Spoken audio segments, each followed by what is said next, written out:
Hello, എൻ്റെ ഈ message കേട്ട് പല ആളുകളും ഫീൽഡിൽ ഇറങ്ങി പ്രവർത്തനങ്ങൾ നടത്തുന്നുണ്ട്. ചില സംരംഭങ്ങൾ ആരംഭിച്ചിട്ടുണ്ട് ചെറിയ തോതിലുള്ളതൊക്കെ. മറ്റു ചിലർ അതിൻ്റെ നടപടിക്രമങ്ങളുമായിട്ട് നീങ്ങിക്കൊണ്ടിരിക്കുകയാണ്. എന്നാൽ വേറെ ചിലർ അവർ ഫീൽഡിൽ ഇറങ്ങാതെ തന്നെ ഈ വിവരങ്ങൾ ശേഖരിച്ച് യൂണിറ്റ് തുടങ്ങിയിട്ട് ഫീൽഡിൽ ഇറങ്ങാനിരിക്കുകയാണ്.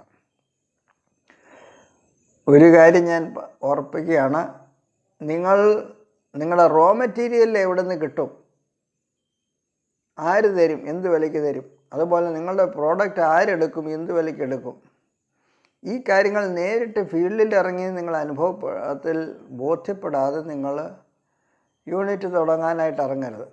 ഈ കാര്യങ്ങൾ നിങ്ങൾ പുറത്തേക്ക് ഇറങ്ങി നേരിട്ടൊന്ന് ഇത് അറിവ് നിങ്ങൾക്ക് തത്വത്തിൽ അല്ലെ തിയറി ആയിട്ട് അറിയാമായിരിക്കും.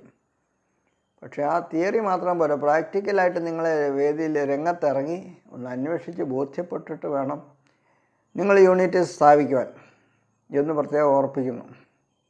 ഉദാഹരണത്തിന് ഒരാൾ എനിക്ക് എഴുതി ചകിരി മില്ല് തുടങ്ങുന്നതിനായിട്ട് ഉദ്ദേശിച്ച് ബാങ്കിൽ ചെന്ന് ബാങ്കിൽ നിന്ന് ലോൺ തരാമെന്ന് പറഞ്ഞു. പക്ഷേ 2 കാര്യങ്ങൾ അവർ ആവശ്യപ്പെട്ടു. ഒന്ന്, ഈ റോ മെറ്റീരിയൽ ഇങ്ങനെ കിട്ടുമെന്നുള്ളതിനൊരു കത്ത് രേഖ എന്തെങ്കിലും വേണം.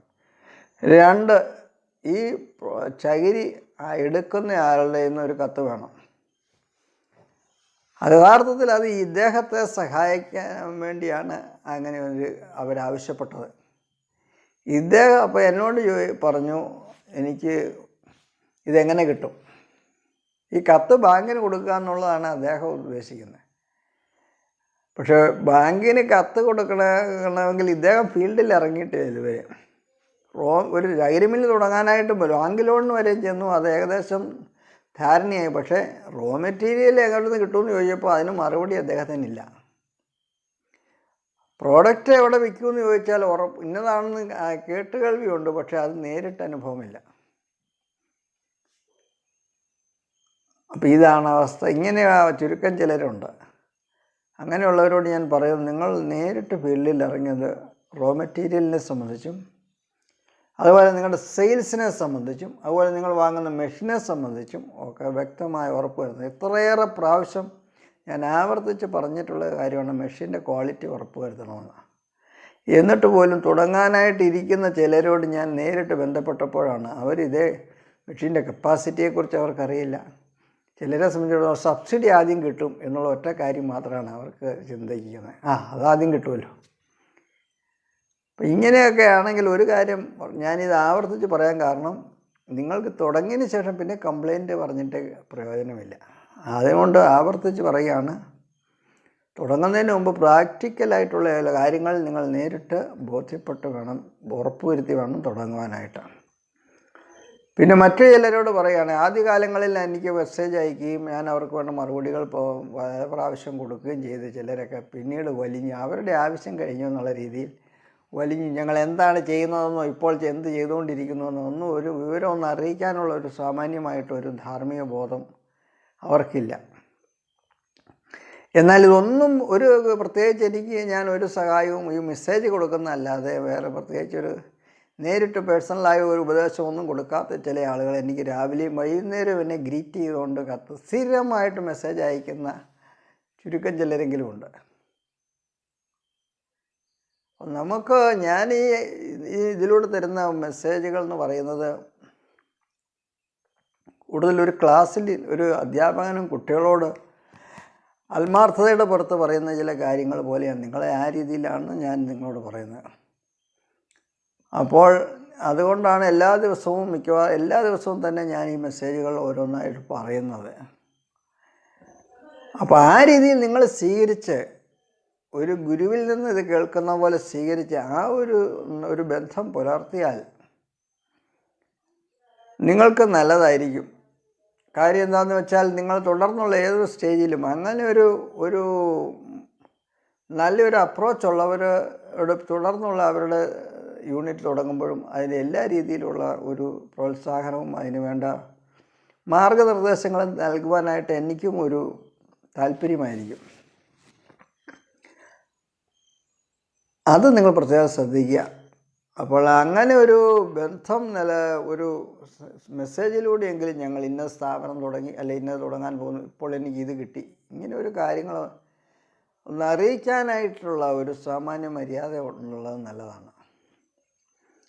അത് നിങ്ങൾക്ക് നന്മയായിരിക്കുമെന്ന് മാത്രം പറയുന്നു. പിന്നെ അപൂർവം ചിലരെങ്കിലും ഉണ്ട്, അവർ എല്ലാ വിവരങ്ങളും ലഭിക്കുമ്പോൾ തന്നെ, എല്ലാ ഇൻഫർമേഷൻസ് കിട്ടുമ്പോൾ തന്നെ പറ്റുമെങ്കിൽ എന്തെങ്കിലും ദോഷം ഇതിനകത്ത് എഴുതി പിടിപ്പിച്ചിട്ട് പോകാൻ ശ്രമിക്കുന്നവരുണ്ട്. അല്ലെങ്കിൽ ചുരുക്കം ചിലരുണ്ട്, അവർക്ക് ഈ ഗുണങ്ങൾ കിട്ടുമ്പോൾ തന്നെ എനിക്കിത് മൂലം ഒരു ഗുണവും കിട്ടരുതേ എന്ന് പ്രത്യേക ശ്രദ്ധ ചെലുത്തുന്ന ചിലരുണ്ട്. എന്ന് പറഞ്ഞാൽ അവർക്കൊരു മുടക്കമില്ലാത്ത സബ്സ്ക്രൈബ് എന്ന് എഴുതിയിരിക്കുന്നതിൽ ഒന്ന് ടച്ച് ചെയ്യാനായിട്ട് അവർ മെനക്കെട. കാര്യം അങ്ങനെ ചെയ്താൽ എനിക്ക് എന്തെങ്കിലും ഗുണം കിട്ടുമോ എന്നുള്ള ഒരു പേടി കൊണ്ടാണ് അവർ അങ്ങനെ ചെയ്യാത്തത്. അതുകൊണ്ട് ഒരു കാര്യം പറയാം, ഞാനിത് ആത്മാർത്ഥതയോടുകൂടി ഇങ്ങനെ ചെയ്യുന്ന ഈ ക്രിയ നിങ്ങൾ ആ നിലയിൽ സ്വീകരിച്ചാൽ അത് നിങ്ങൾക്ക് ഗുണമായിരിക്കും. എനിക്കിതൊരു സാമ്പത്തിക നേട്ടത്തിന് വേണ്ടിയല്ല. എനിക്ക് 5 പൈസ പോലും എൻ്റെ കയ്യിൽ നിന്ന് വളരെ പണം മുടക്കി, എൻ്റെ സമയങ്ങൾ മുടക്കി, ഞാൻ എൻ്റെ എക്സ്പീരിയൻസ്, എൻ്റെ ഗവേഷണ റിസർച്ചുകൾ, എൻ്റെ സമയങ്ങളെല്ലാം മുടക്കി, എൻ്റെ പണം മുടക്കി, എൻ്റെ ഉപകരണങ്ങൾ വാങ്ങി വെച്ചൊക്കെയാണ് ഞാൻ വീഡിയോ റെക്കോർഡ് ചെയ്ത് അയക്കുന്നത്. പക്ഷേ അപൂർവം ചിലരുടെ ചിന്തയെന്ന് പറഞ്ഞാൽ അവർക്ക് ഈ പ്രയോജനം കിട്ടുമ്പോൾ തന്നെ എനിക്കൊരു ഗുണവും ഇതുമൂലം ഉണ്ടാകരുതേ എന്ന് അവർ വളരെ ജാഗ്രത പുലർത്തുന്നവർ അപൂർവം ചിലരെങ്കിലും ഉണ്ട്. എന്നാൽ ഞാൻ നിങ്ങളോട് പറയുന്നു, നിങ്ങളുടെ നന്മയ്ക്കായിരിക്കും നിങ്ങളിത് സ്വീകരിക്കുമ്പോൾ അത് നിങ്ങൾക്ക് മുടക്കില്ലാത്ത ചില കാര്യങ്ങൾ നിങ്ങൾക്ക് ഈ ഉപകാരം ചെയ്തു തരുന്ന ആൾക്ക് പറയുന്നൊരു കാര്യം ഒന്ന് ടച്ച് ചെയ്യുക. അതിൻ്റെ പേരിൽ എനിക്ക് പ്രത്യേകിച്ച് സാമ്പത്തിക നേട്ടമൊന്നും ഉണ്ടാകുന്നില്ല. എന്നാൽ അതുകൊണ്ട് കൂടുതൽ പേര് ഈ ചാനൽ വീക്ഷിക്കുന്നത് കൊണ്ട്